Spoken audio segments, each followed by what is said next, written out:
This is season number 19 of Bass Talk Live with Matt Pengrack. BTL is presented by Bass Cat Boats, Aftco, Strike King Lures, Sunline, Big Bite Baits, Spro, X Zone Lures, Gamakatsu, The Bass Tank, Denali Rods, and Pro Guide Batteries. Hit them with the hook, Jeffries. BTL coming at you.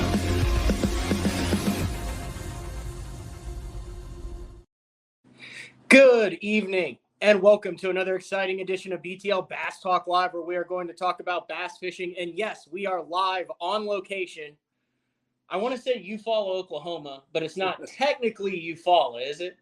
It's EUFAULA. Well, we're over here in Georgia, but it's actually EUFAULA, Alabama. Yeah, because EUFAULA, Oklahoma is where we have a tournament later. Bassmaster Opens goes to both EUFAULA, Alabama and EUFAULA, Oklahoma this year. But we are in EUFAULA, Alabama with Scott Montgomery, VP of Big Bite Baits. We are at the Big Bite Baits headquarters and the factory where you pour, package, and distribute, right? That's correct.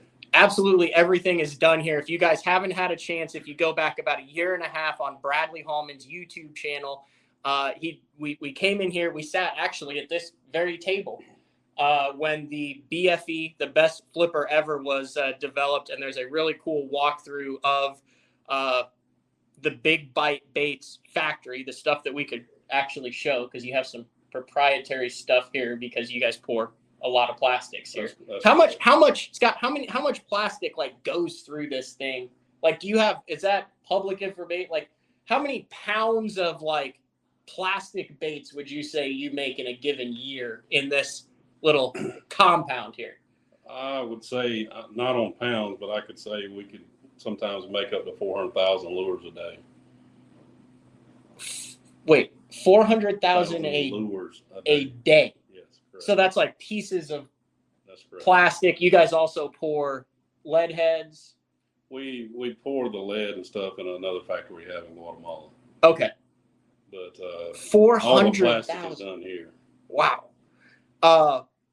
So that includes Big Bite, and then it's also the home of D&J Plastics, which I guess is the parent company. D&J is actually owned by my father and my mother, Dennis and Joyce, and they're actually the ones that own the manufacturing facility. Big Bite actually contracts through them to get the lures made, for Big Bite Baits.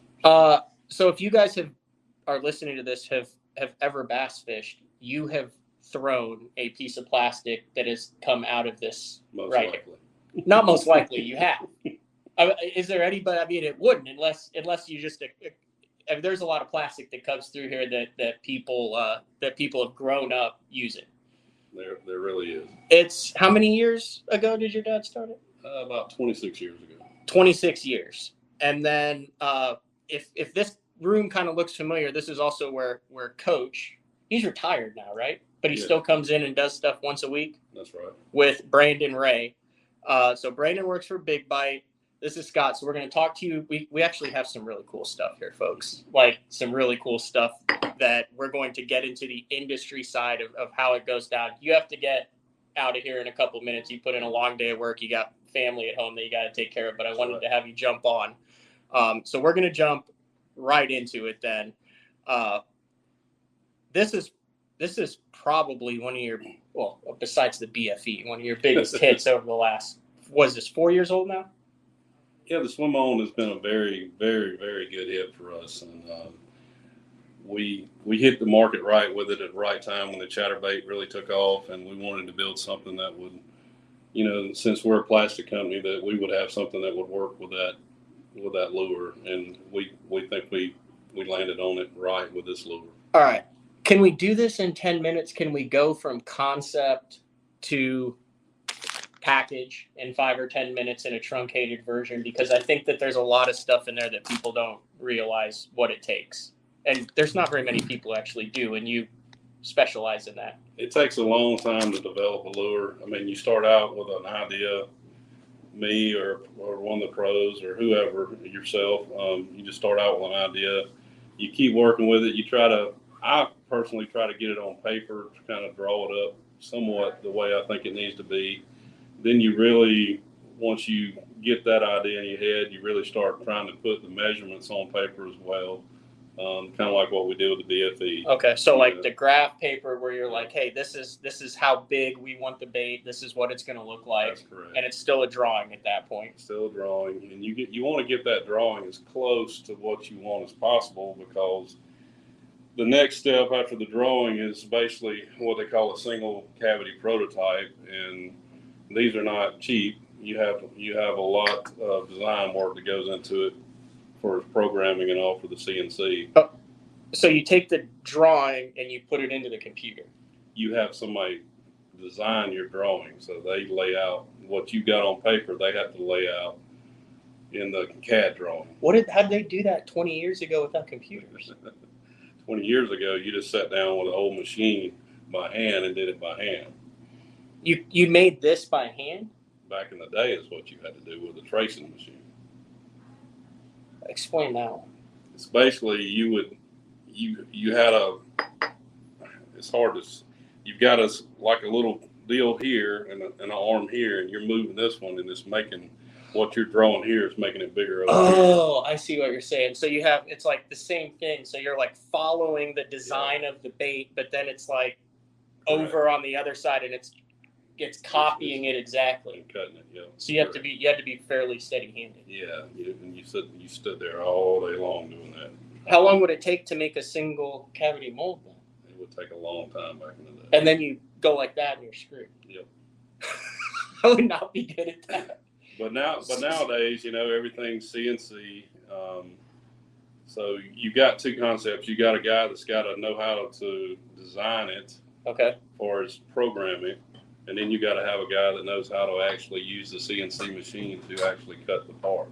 So there's very few people out there who can do both, but a lot of guys can. But I'm just saying, a lot of people are very good at the design part, and other people are good at the machine part.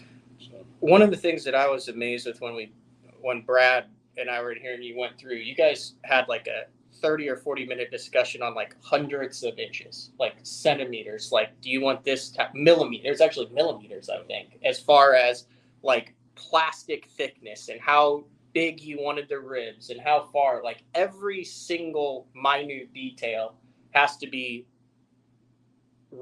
written or drawn out and then put into the program to make. And then you just have one of these, right? When Yes. It comes out. So is this the first one? Is this the swim on? no, that's actually like Rev 5. It took us 5 different revs, What's a rev? basically revision. Okay. Of trying to get, like, say we would make the part and it would come in a little bit smaller than what we wanted, or didn't have the action in the tail or whatever. So every time you actually made one of these, you played with it in the swimming pool or the lake or whatever, and you went back and like in your mind, this is what I got to do to fix this. I got to do to change this. I got to make this bigger. So then you have to do a completely new one of A these. new one. So that's why you want it as close as you can get it before you ever start, because just one of these, a single prototype, can cost you $250 or more. And then, so this is the swim on, but you can see, I mean, that thing fits. That's what it comes out of. That's right. So this thing then closes like that. So basically you have this, and then you shoot it into that, That's correct. and then you're like, okay, we got to see it. So then when you're ready to go test it, you're pouring them. So it's at one point when you were pouring these, like you're pouring them, and then you're like, hey, these are the only 20 of these in existence. That's correct. That's pretty cool. And then you're taking them to your, like I said, your swimming pool or your lake, and you're really looking to seeing if it's doing what you wanted it to do. You really got to be a fisherman to take it to the next level as well. You got to know what the fishermen want. You got to know what they're thinking, what the lure should do. So, And that's kind of where you come in, because you're a really freaking good fisherman.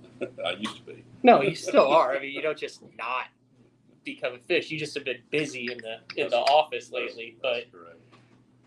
so that's got to be satisfying. I mean, have you done this where you're like, all right, no one else on earth has this bait. You pour it. You've got a Ziploc bag full of them. You go right out here to Lake EUFAULA, and you're like, dude, I'm the first person to have ever caught a fish on this. Yeah, but that's been great. And also I've had a time or two where I thought, well, man, or just keep this to myself. What's the the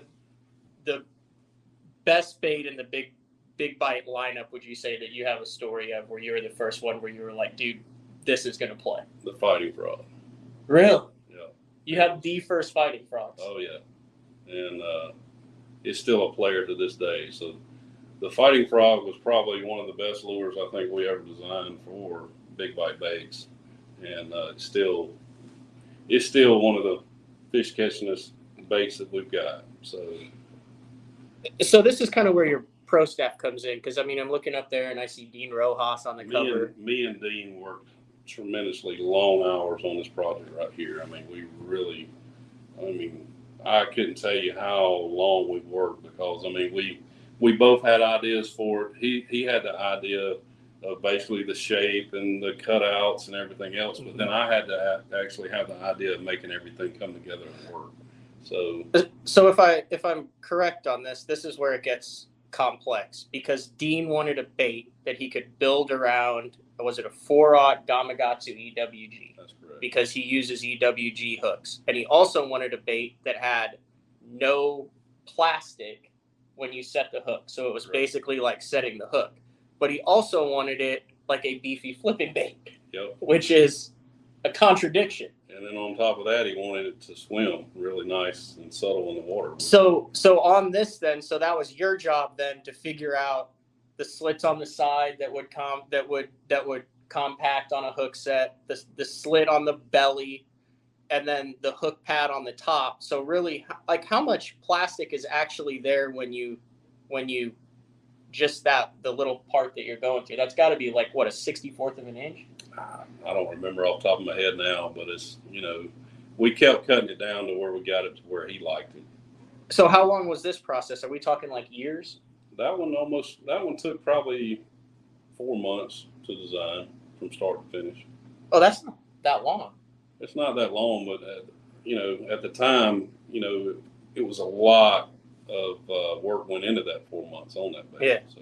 But aren't you guys able to do it quicker too, because you have everything right here and you're not having to send it out and bring it back? So as soon as you've got this, you just go back there and that's right. shoot it out, and you're 5 minutes from the lake. And then I've took times where I'll take, this, and actually we have an actual machine shop ourselves. So I'll take this, and like if something's not deep enough, I'll cut it a little deeper or whatever, and then try it again. So you'll actually go in there with it? Yeah, it won't look as professional as a CNC, but then I can get the idea of, hey, this is CNC?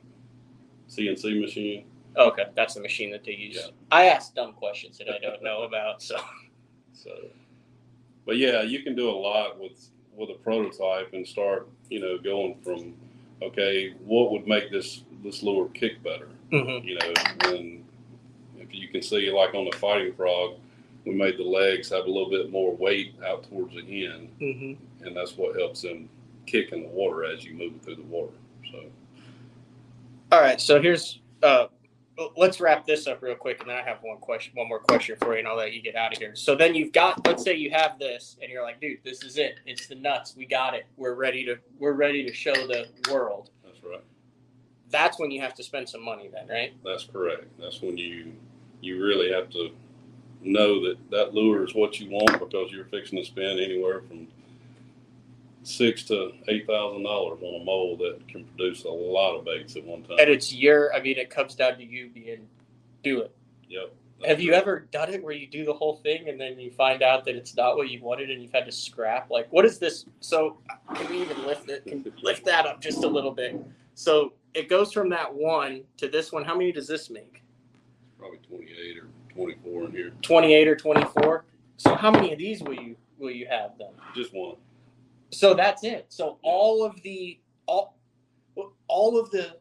swim-ons that come out of Big Bite come out 24 at a time. Correct.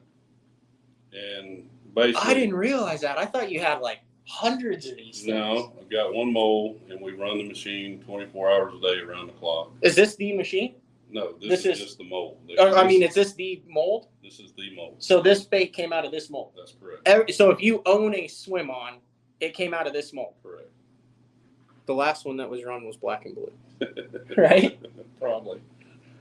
That's No, freaking it was cool. actually hematoma. Oh, okay. I did not realize that. Yep. So all of the designs, you have one. That's right.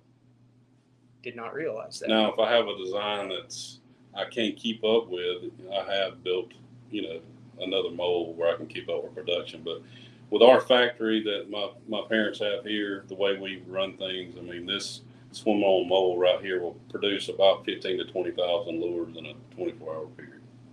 So, if not more. So it's shooting in there, and then it's burning and turning. Yes. And that's where you have someone that's on the floor working for you, that's pulling it out with the core on it, popping them out, shooting it back in, popping it out. So it's quick. It's about every minute and a half. So like right now, as we speak, apparently no one is running. There's no swim-ons running. No, it's not running at this moment. But we're stocked up on them at this time. So I did not realize that. As well as this bait sells, I'm sure it'll be back on in another week or so. All right. Doing the podcast, doing the show on BTL, I'd say 3-4 times a month, I get people that message me, hey, I have the idea for the next $1 million soft plastic. I bet you've heard everything under the sun possibility.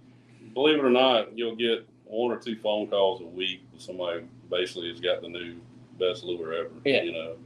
And every now and then somebody will bring you something that you want to listen to again. Hey man, maybe I need to talk to you about that. But majority of everything we have has been designed by me, my father, or the pro staff that we have on staff. Now, there's a couple items, the swim on and the kamikaze crawl. Me and a friend of mine kind of went together. He come up with a kamikaze crawl, and it was a great design. So we worked with him through it.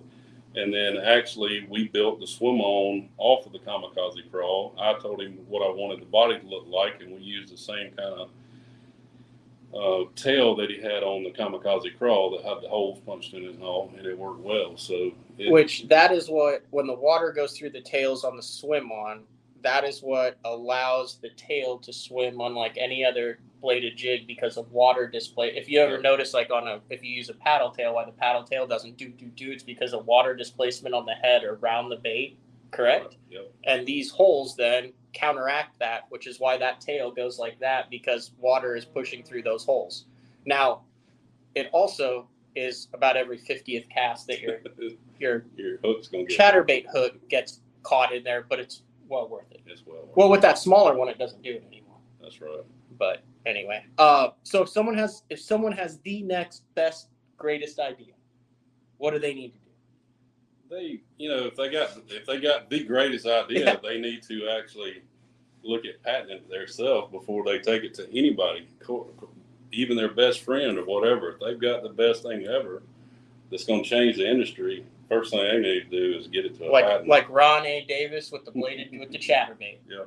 So I'm not saying that somebody's going to steal your idea, but I'm just saying that cover your own self first. But then if you're going to come to a lure company like us or whatever, I mean, a lot of people will bring it here, but they want you to sign something saying, a non-disclosure or whatever. But most people in the industry are not going to sign anything because of the fact they've already seen everything. Yeah. Do you think there's something out there in the soft plastic market that has not been developed that is a, I'm going to use the word, and I hate using the word, game changer? I really think there is, because if you look back, from being in the industry so long, we went from straight tail worms to curl tail worms to curl tail grubs to all this stuff that changed, and then all of a sudden somebody comes out with this thing that looks like a Sharpie marker. Yeah. And it really, it changed the fishing industry, which is, like a stick bait or something. So something simple is still out there. Believe it or not, it's going to change the industry. Something very simple. I guess there had to be a first. Because we're all going crazy with all these different shapes now. But I guarantee you, something will come back that's so simple that we've all looked at in our head, and it's just going to change the way everybody fishes again. So, dude, you got to get back on the water, man. you're too good to not fish. Like you're a bit of a legend around here. Oh, I don't know about that. No, I mean you are. Crazy not. I mean you are. Absolutely. You're one of the EUFAULA OGs. I used to be able to catch them pretty good. You still catch them, didn't you? Didn't you just almost win a Toyota just like 2 years ago or last year or something? No, I think I finished I was in the top 10, but I didn't. I probably could have done better that day, but I decided to back off. When you on your home pond and you come out from under the bridge and there's 60 local people follow you to your holes, and you don't think you can win, you just kind of go. There's no sense. So you literally backed off and didn't want to burn some of your. I juice. did, because the guy ahead of me had so much weight that I didn't think I could catch him. That's I was smart. like, well, but then I look back now and I go, man, maybe I should have burned it down.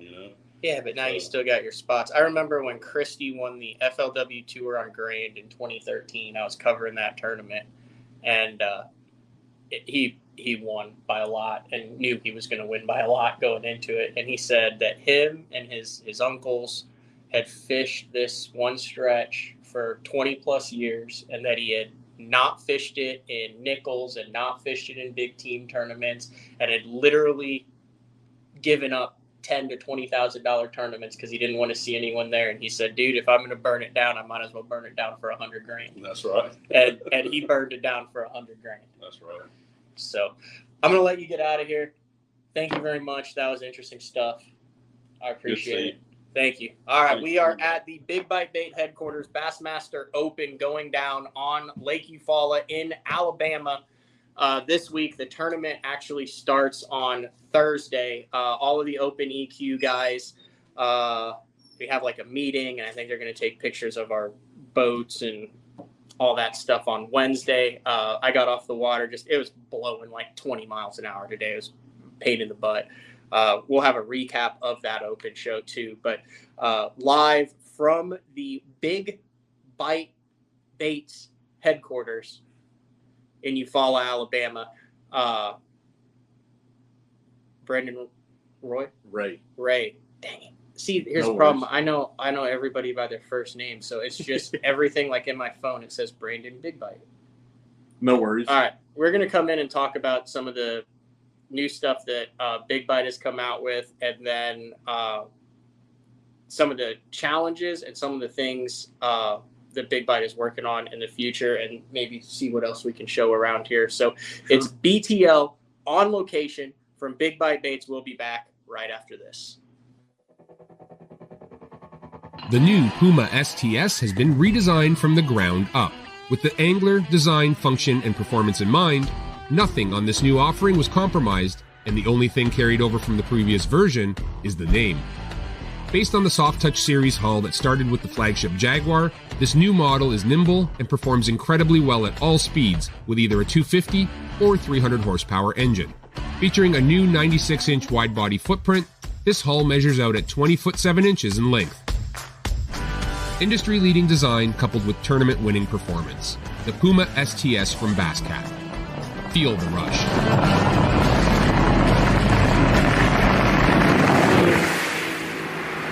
The great thing about the new Sensation soft plastics from Big Bite Baits, heavily scented, super soft, buoyant, comes in 7 great new shapes. I've got a couple of them of my signature series, the cliffhanger worm and the ramtail craw, great for a flipping jig, football jig, swim jig, all that. Several other great shapes. Really excited about it. We've worked over the last year, catches fish all over the country, and I think it's going to catch fish for people everywhere you try it.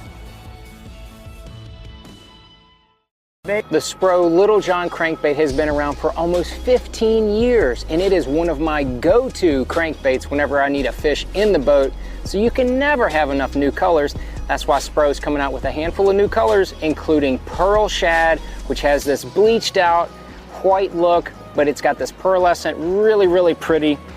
We've got Copper Shad, which looks amazing in the water. It's got that purple flake on the back, really pops in the water. And then if you want some real pop, we've got Sparkle Shad, nothing but sparkles all over this thing.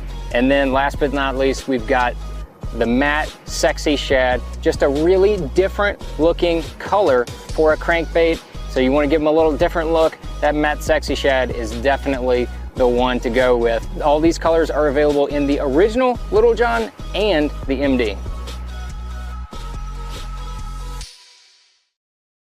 All right, welcome back. We are on location in Eufaula, Alabama, on the shores of Lake Eufaula, the Big Bite Baits headquarters, also the headquarters for D&J Plastics. Really I got to walk through the place a couple years ago, and like I said, we came with Brad, and it is a historic plastic manufacturing company who make a lot of plastics for a lot of companies in the industry.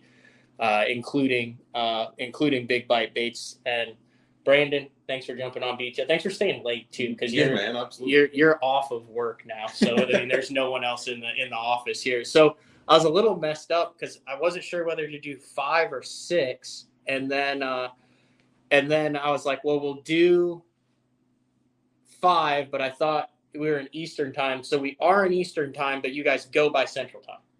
If that could get any more confusing, absolutely. Did I say it right? Yeah. So we're in Georgia, but I guess because Eufaula is the bigger community, we run off of Alabama time or Central time. Yeah. So how long have you been with Big Bite now? You've been with Big Bite, what, a couple years? Yeah, about 2 years. About 2 years. Yeah. And how did you get into the industry? How did you get a job with Big Bite? Well, I guess so. As far as the industry goes, like a lot of people, I mean, I was raised, fishing tournaments, and Eufaula is my home lake. I grew up probably 30 minutes up the road from here. Okay. And been fishing down here. My dad, he's fished for, probably 30 years competitively. So okay. I've been kind of so born you grew into up it. on the lake. And, the gentleman just left, my boss, technically, Scott. He was one of the guys that I grew up competing against. And my dad, was, I guess, the generation before him. Yeah. So I've basically known Scott my whole life. And, got a degree and wanted to kind of do something, centered towards the fishing industry that I enjoyed. And they basically raised me, something that I could be around that I like doing. So this just felt like a good place for me to do it. And, the timing seemed to be right, and where they were needing somebody, I kind of filled in for the rather large shoes of the coach and, his day-to-day that he's not a part of all the time anymore. Does he literally just roll in and do the coach's show and, hey guys, hey, what's up, bro? Take care of stuff. He does it, then heads out and enjoys retirement. Basically, and I mean, if you know Les, anybody that does know the coach, I mean, that's not. He doesn't have to get tuned up for that. I mean, that he walks in the door. He's like that when he wakes up in the morning, and he's like that when he goes to bed. And he's going to be like that tomorrow. He is 100% ready to go. One of the things I want to get into before we get into, I mean, you've got all sorts of different plastics and stuff here. Is you're kind of responsible for the Big Bite Baits pro team. Sure. You had you have guys that are competing all the way from BFL and club tournament levels all the way up to the Bass Pro Tour, the Tackle Warehouse Invitationals, the Bassmaster Elite Series, yep. Bassmaster Opens, which is what we have going on here. On like a daily or weekly basis, how often do you talk to some of the guys and like what? So like a Dean Rojas or a Drew Cook or a Cliff Perch or something like that. Like how much plastic do those guys actually go through? Like that, like we'll just have a conversation about that. Cause I've always been curious cause I'm on the Big Bite Baits Pro Set. They sponsor BTL and my Opens. Sure. But I'm always like, hey man, can I get like 6 packs of those? And I'm like, that's a lot. But then sometimes Les would just send a gallon bag full of the stuff. But like in reality, how much do the top level pros go through? Just between me and you here. Well, I guess it depends. Some guys, they're just notorious for really keeping it very simple. Okay, who's the simplest? To me, one of the guys that really stands out in the list says this also is Cliff Perch. Yeah, he seems simple. He's one of the guys that for years it was anything he ordered was like a green pumpkin or just straight black. I mean, just real basic colors, neutral colors. Okay. And then me and Les have talked about it, and maybe one of the guys that orders the most has been guys maybe like Dean Rojas. Is it true? I have heard that Dean's Big Bite order comes on a pallet. It has happened before, absolutely.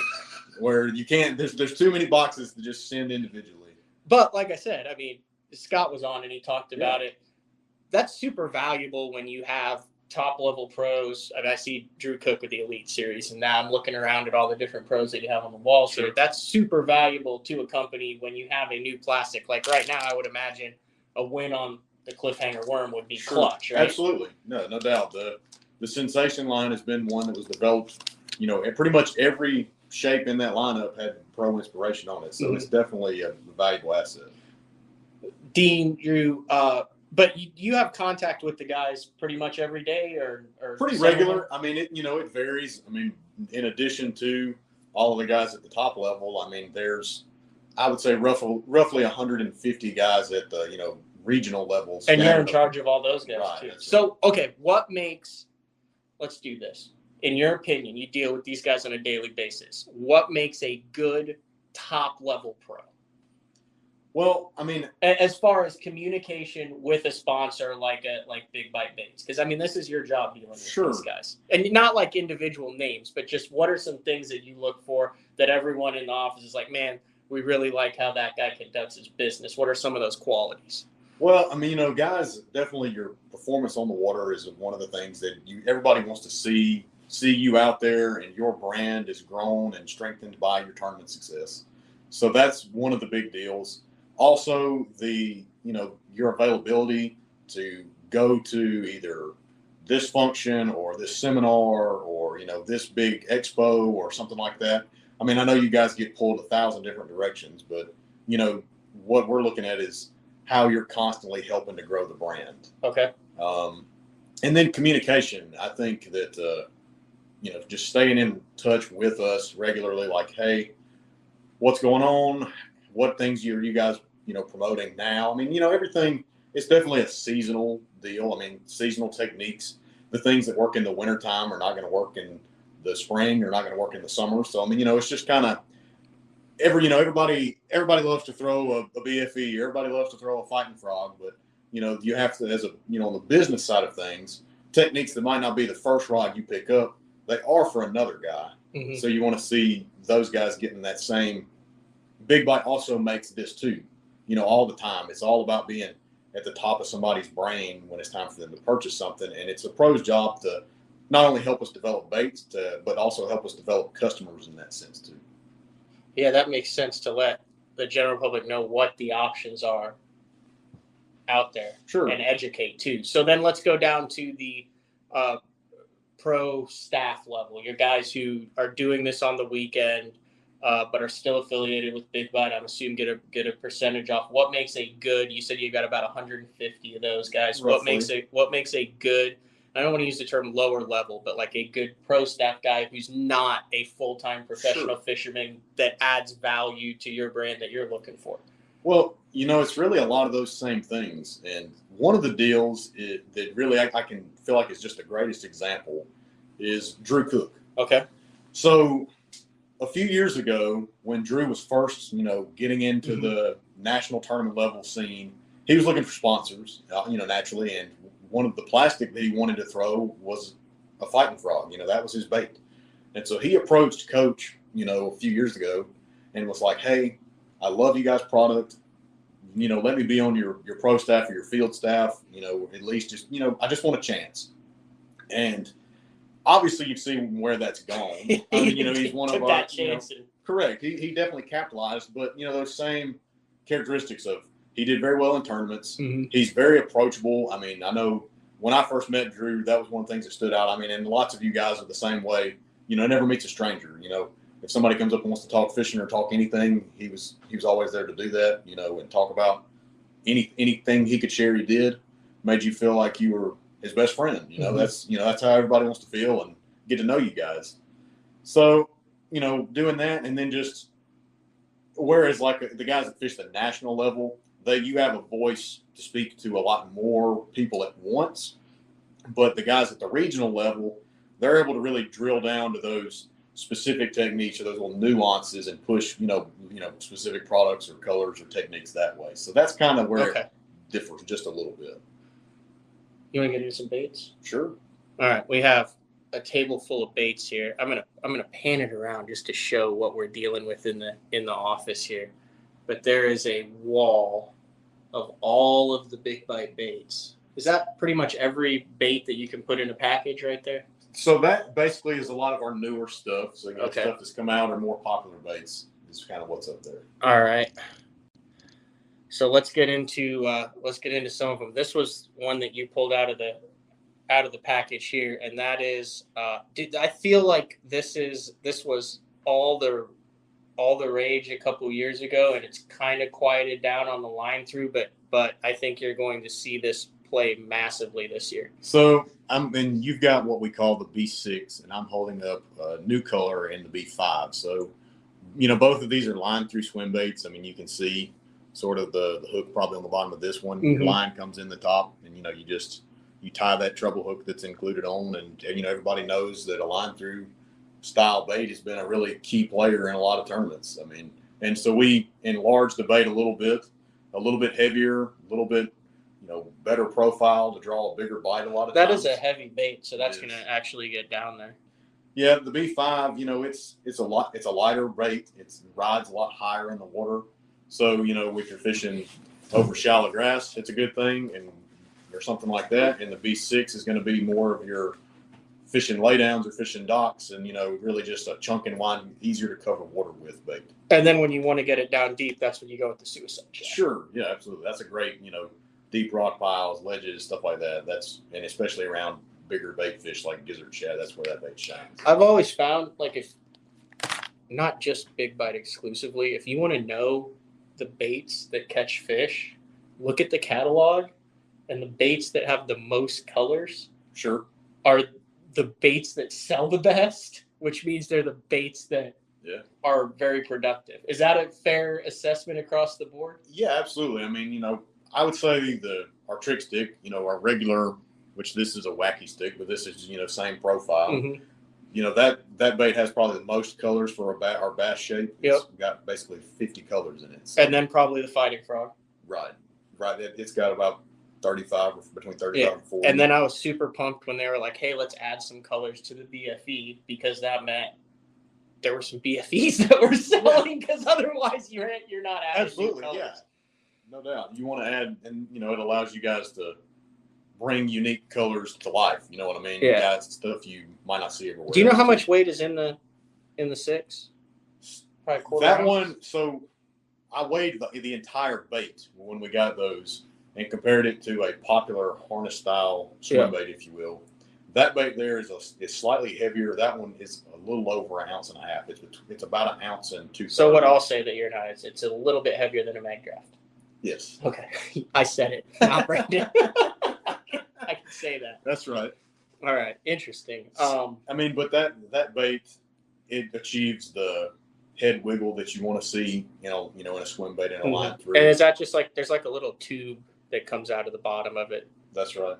Yeah, it's just got basically like the guy. So this bait started as inspiration from Russ Lane with the B5, and he was taking another one of our swim baits and basically poking a coffee straw through it. And I remember when he used to do that. He'd be like, "Hey, look at this! That's look right. at this modification," and then cutting it at a 45-degree angle, and then running it out of the belly. So he would do that, and he was putting a bullet weight in the middle of it, wasn't he? Yep. He would cut the belly just a little bit and tuck a bullet weight into the bait, and then put his treble up behind there, and just bury one point in like you would do a regular line through. So that's where the B5 comes from. Is basically his exact spec of what he used to throw.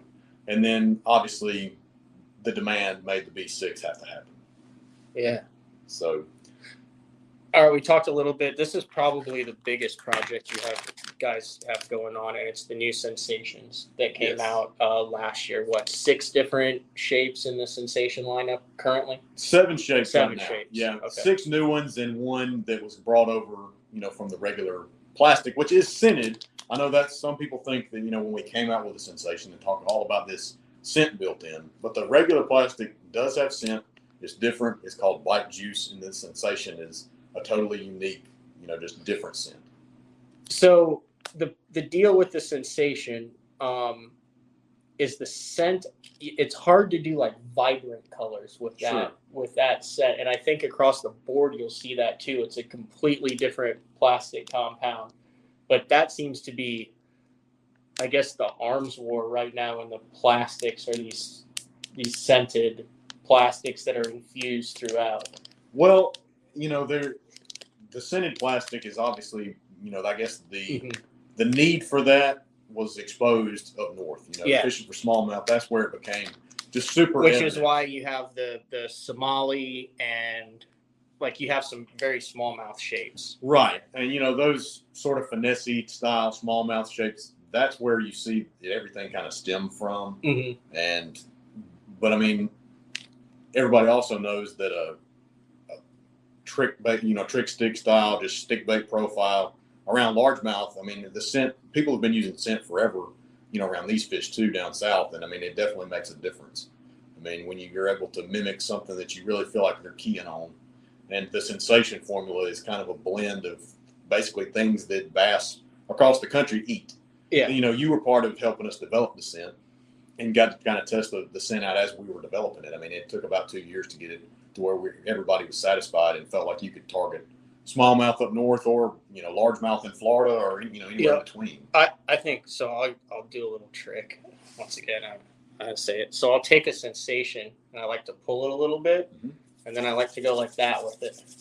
To kind of, and I feel like it kind of opens those pores up a little bit, right. and it softens it. I mean, I like doing that too. I mean, look at how smell that. After I did that, it's intense. It definitely brings it out. I think it kind of opens those pores out. So I like to take it and just rub it a little. That's a little rough it up a little bit, and I think that makes the key. Is this the Michael Neal one? Yeah, that's the skinny stick. So another pro design. This one is very interesting. I've not exactly figured out how, but Michael Neal uses this like doing everything constantly. He will drop shot it. He'll Texas rig it. He'll weightless. He'll Nico rig it. Yeah. He'll do all sorts of stuff with the skinny stick in it. So the 7 shapes are the Smalley Smasher, right? Somali, skinny stick. Oh, show Drew Cook's thing. Yeah, the quarantine crawl. So that's an interest. That's 100. Like these are actually that's 100% a Drew Cook deal. Right, correct. So everybody knows him as the, fighting frog guru, kind of the king of that bait. Obviously, is that the same? So these are the feet off of the 3-inch. Oh, I did not realize that is the exact same. It's the same feet. So you've got a 4-inch fighting frog, and this is the feet off the 3-inch fighting frog. I did not realize that was the same thing. So that's a little hybrid mix between a Ned and a fighting frog. Right, and Drew started off. He was just cutting the feet off a fighting frog and gluing them to a finesse grub or a trick stick body, and just to make just a really do all like Texas rig, this flipping bait or a jig trailer is kind of where he stemmed from. And obviously it's gone where, I mean, you can't figure out what this bait couldn't be used with. Yeah, it's very versatile. I mean, he was putting it on a chatterbait in Florida.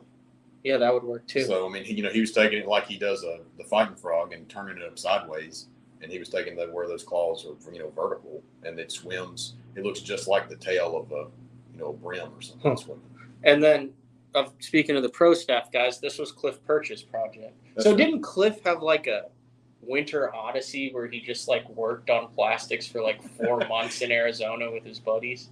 Basically, and I mean, I guess it seems like I know you and Scott talked a lot about the prototype process and making that become, taking it from an idea to the actual production bait.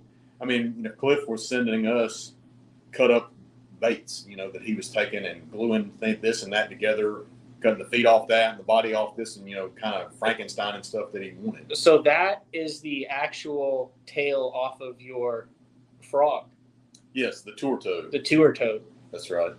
So those feet, the thing he really likes about it is the fact that they come together, but you can probably see that they're basically cut style, but they're molded together, and they just have like perforated pieces that you can rip a little at a time or open all the way up and affect the action of the bait. So that's what he liked about it, is you can leave them together and it's a lot more subtle, or pull them open and it swims just very lively. And then a chunk body that you can either just chunk it, just put it on, or you can thread it. Absolutely. So he wanted the body that was long enough to where you could do both. That's right. That's exactly right. I guess out there where those lakes he fishes in Arizona, that's the profile he felt like was a little I mean, there's really not a lot of chunk jig trailers that are that shape. No, it'd probably be a good swim jig trailer. Right. That's A what real good swim jig trailer, like we were. I know. Drew Cook and Drew Benton both, they were giving good feedback on it. You know, at Okeechobee, they were both catching fish on it doing that. So that, as a matter of fact, I think it was mentioned in the top 10 for Cook that he was putting that on a swim jig in a tilapia. That's good stuff. All right. One of the other things Big Bite does really well is packaging, bulk packaging. What do we have as far as the Pro Packs and the Mega Packs now? So a lot of your most popular shapes, you know, like the Fighting Frog, you can buy in a 25 count. What color is that in? That's BTL. What color? I figured you'd have noticed that. Oh, look, it's kind of like BTL right there. That's the old Bass Talk Live color in the Fighting Frog. That's a new color for the Fighting Frog that came out last year as well. So the the BTL color, which is, sorry, I'm going to derail you here for a minute because I'm very proud of the BTL color. It's is cool. June bug on one side, chartreuse streaks on the side, and then black. That's right. And this thing mimics a bluegill. It mimics all sorts of little bait fish really well. It's got to be a bestseller, doesn't it? Yeah, it definitely is in that. You don't have to lie. No, it's not. It's one of the better selling colors, especially in the BFE. And yeah, we do it in the Fighting Frog and also the Yo Mama. So. But that is an ode to the old bass zone. So actually, if you remember, if you look at my studio at home, Bass Zone started out as purple. Jeffrey's was purple. Right, I remember that. Which is weird, but he was. And then obviously the old Bass Zone was black and chartreuse. Mm-hmm. So we combined all of the old stuff for the BTL color, and then still obviously black and chartreuse is the chartreuse is the BTL. So that's literally the BTL color right there. I didn't know that's how you guys came up with that. That's interesting. Yeah, that's how I came up with the BTL color. That's the ode. That's why it's called BTL. And then, you know, those baits, there's certain shapes that come in the 25 packs, and then there's also some that come in these mega packs, the 100 count bags.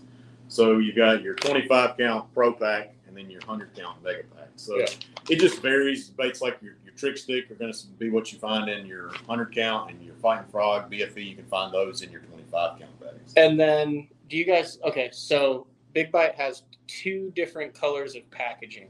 If I speak out of turn. Three technically now. Three technically now? But, well, with the Sensation. Okay, yeah. So you've got this in the Sensation.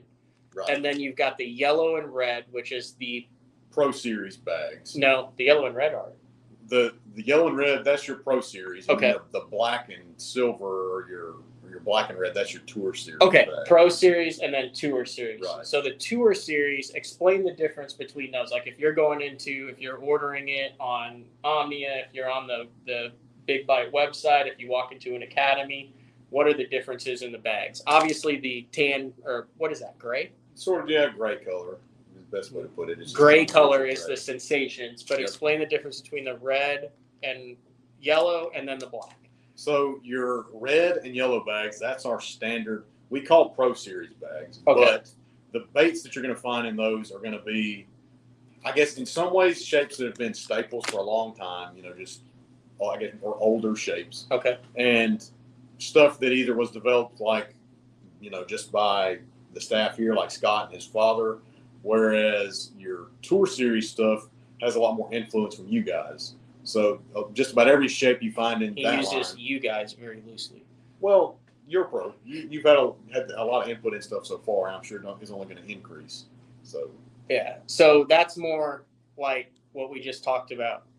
This is the Sensations, but what we just talked about with your BFE is going to come in your black bag, and you know you and Bradley have a lot to do with that bait and the way that it's designed. And so your pro-inspired baits, like your Tour Swim Worm, it was developed by Mike McClelland. Yep. You know, that's another shape that you're going to see there. The Smalley Smasher was originally a Tour Series bait, now a Sensation bait. That was developed through, I guess, one of the field staff guys had a lot to do with that bait, and then it was kind of finalized by testing on the elite field and the MLF circuit. So that bait kind of came from a gem of the northern world and was it was actually originally was just a garage hand pour, Okay. up north around Lake Erie, and evolved into what it is now in the Smalley Smasher. So. I like it. Do you think I can? Can you send me some of these pro packs of BTL so I can give them away on the show throughout the year? Yeah, we can do that. I think that would be cool. I'd like to give away some BTL Yeah, we can colored Big Bite baits. We can do Fighting Frogs or BFEs. That looks good, doesn't it? Or the Yo Mama. The Yo Mama has a cult following. Yes. Big time cult It's following. probably one of the, I guess, least talked about beaver style baits. Really. It is. So I was fishing Nichols with my buddy Brock 2 years ago. He's like, "You want to jump into Nichols?" It's in March. We're like, Right. "Yeah." His dad, Troy, I guess I'm giving it away, loves the Yo Baba, buys them by like the thousands. Like Okay. just, I don't know how. He's got a vat of Yo Mamas. Wow. Anyway, he's flipping the Yo Mama and boat flips a 786 on it in the Nichols. The biggest fish he's ever weighed in. The guy after him in line had like a 789. We ended up That's my look right there. Yeah, exactly. So, all right, show a couple more shapes. We'll wrap it up. We'll let you get home to get to dinner. I got a 45-minute drive back to the place that I'm staying at with Andrew and Joe LaBarbera for the Bassmaster Open. And while I'm at it, guys, Wednesday, 2 p.m., either 1 or 2, I'll have to check on which it is. I will have Hank Weldon on live prior to the meeting, going to talk about some of the changes in the Bass Nation that came out, and also talk about the Bassmaster Open EQs, how you guys can follow that and what to expect on that this year. But wrap us up with a couple of the other new things. I know you guys have been hard on the minnows, and then this is also a little crazy cool core shot pour. Right. So we were just going to show a couple of color examples of things we can do. I know core shot seems to have kind of faded away, but that's basically your clear outside and then what we would call huckleberry on the inside. So it's like a electric grape and then chartreuse inside, but you can see that outer shell. So what is the name of this color? That's just clear huckleberry core. That's a cool one. So that's one that, core shot, that was like, Scott talked about kind of the history of plastic and how things went. Your shapes have evolved from your just straight tail stuff to all these fancy tails. Well, colors have done something similar. You don't see a lot of core shots anymore, but they're still a really cool, unique look to baits than what and you do. that little 4-inch ringworm was like the worm of the 80s. Sure. And I guess still the worm of, some techniques. I mean, we do, aside from just bass, we also do stuff for, your panfish like crappie and also walleyes. So Yeah. You guys have some unique, grab that new jig head right there. Yeah, the pendulum jig head. So Big Bite also, I don't think people realize, have a lot of cool different jig heads that you can order, and they're very reasonably priced if you're buying it in the back. So this was that's on a swim bait too, but here's something that a lot of people don't talk about on the pendulum jig head. Here, show them on that with the bait. So you can see. So if you're Demiki rigging, I'm holding the line tie, and then you can rotate the bait all the way around because of the swivel. There is a bulb, a swivel built into the eye of the bait. So when you're Demiki rigging and you're holding it, that bait can rotate around and you eliminates line twist. That's right. Which is something that's really unique. Well, and it definitely makes a difference. I mean, if you Demiki rig or anything like that long enough, it'll just trash your leader or your spinning rod line. I mean, just the. I'm gonna grab this one because I'm using this. I'm using this week. What is this one? I got this. This is a fairly newer one. So that's a mag head. This is this is the only shaky head hook that I will use with the spring. We'll just say that out there because we had Casey Ashley on who's like, don't use a spring. Right. But this one on a beefier plastic on a hook, this will be in the boat tied on and used this week. So that head there, actually, we call it the mag head or the Magnum worm head. And it really came about on this lake. Oh, that's good to know. I mean, fishing a big shaky head is something that really is popular around here. And I mean, I know lots of other places too, but that head evolved from us throwing our 8-inch finesse worm, and needing a big head to handle big fish in deeper water. So that's kind of where everything, that head evolved from. And obviously you've got to have a stout hook to handle those big fish. All right, dude. Anything else? I think that's about it, man. I greatly appreciate you stopping by, or me stopping by, letting me stop by and do a show from the Big Bite headquarters. Like I said, in Eufaula, Alabama, for the start of the 2023 Bassmaster Open EQs. Saw Ish's truck in the parking lot. Brian New went flying by me. I saw Steve Kennedy out there today.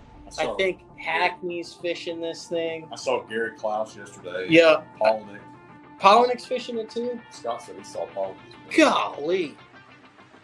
Drew Cook's fishing it. Yeah. Apparently it's just the elite qualifiers and the Bassmaster Elite. So it'll be very interesting to see how it goes down. No show tomorrow. We will be back on Wednesday with another live show, like I said, with Hank Weldon. If you guys have any questions about Big Bite, you can check it out, bigbitebaits.com. You can also shoot me a DM. I answer questions about any of the baits and stuff that I'm doing.